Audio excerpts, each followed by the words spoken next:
So the first thing that we always want to do on our paper is put our name, your class number, and then please also write the letter that represents the color of the table that you sit at. So if I sit at the red table, I would put an R. If I sat at the blue table, I would put a B. Then just circle that, flip your paper over, and you guys are ready to start with your watercolor.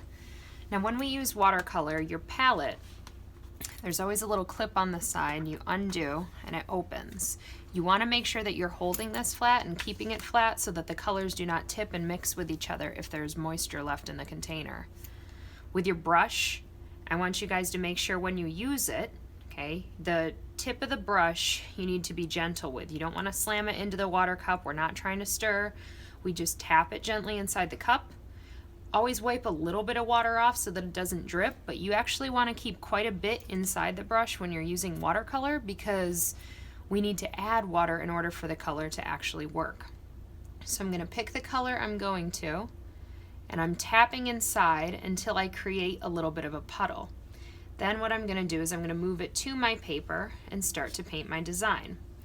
When your color runs out, if there's still a puddle, you can go back and get the paint, okay, to continue with your painting. But if it's starting to dry up, you would just go back, add a little extra water, tap inside until you get a puddle, and keep moving. I'm going to show you one other technique today. It is called wet on wet watercolor painting. So without using a color at all, you're just going to clean your brush and use water only and put it onto a space of your paper. Once you get water covering one space on your paper, you are going to choose a color. I'm going to pick green this time.